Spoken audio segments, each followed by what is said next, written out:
قرآن پاک میں مالک کا ارشاد ہے کہ آپس میں نہ جھگڑو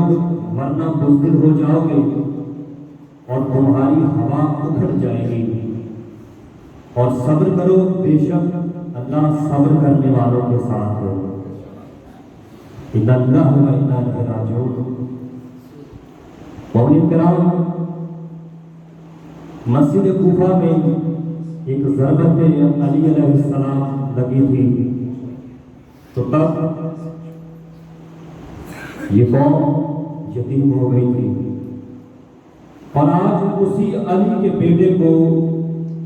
اسی طرح رمضان المبارک میں بھی شہید کیا گیا ہے، تو یتیمی کا احساس ہوا ہے کہ وہ شخص جو ملت جعفریہ کے لیے پوری دنیا کے سامنے دیوار بن کر کھڑا تھا، ظلم و بربریت سے اسے شہید کر دیا گیا۔ اگر اس واقعہ کو ہم اس مسجد کوفہ کی ضربت سے ملائیں تب بھی ٹھیک ہے، اور اگر ہم اس واقعہ کو واقعہ کربلا کے ساتھ نسبت دیں تو تب بھی ٹھیک ہے کہ اس حسین کا بیٹا آج بھی بے دردی سے شہید کیا گیا، اور پوری دنیا کے باطل ایک سائڈ پر تھے اور دنیا نے دیکھا کہ وہ حق کے ساتھ کھڑا تھا، کہ ساری دنیا نے کہا تھا جس سے کافر، وقت آیا تو وہی ایک مسلمان نکلا۔ میں سلام پیش کرتا ہوں رہبر معظم خامنہئی علی خامنہئی صاحب کو کہ جنہوں نے زندگی میں بھی اتحاد امت کے لیے کام کیا، اور ان کی شہادت بھی امت مسلمہ کو ایک کر گئی، اور آج تمام اسلامی ممالک اگر دیکھیں تو انہوں نے وہ حق ادا نہیں کیا ہے۔ ہونا تو یہ چاہیے تھا کہ اس وقت ایران کا ساتھ دیا جاتا،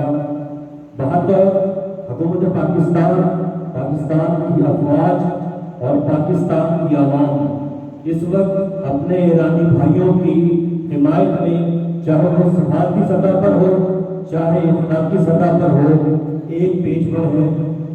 اور اس وقت کو دشمن غلط مقاصد کے لیے استعمال کرنا چاہتا ہے،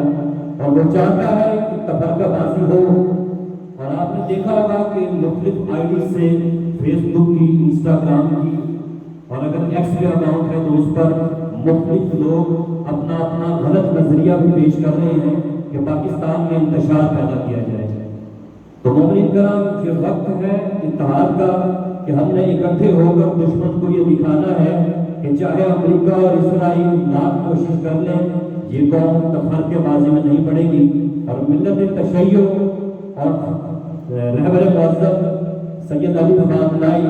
وحدت امت کی علامت تھے، اور اب رہبر معظم ان کے بیٹے جناب علی مجتبیٰ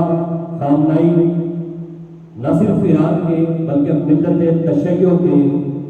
نئے رہبر معظم ہیں، اور ہم انہیں مبارکباد بھی پیش کرتے ہیں اور ان کو پوری حمایت کا یقین بھی دلاتے ہیں۔ صلوات پر محمد و آل محمد۔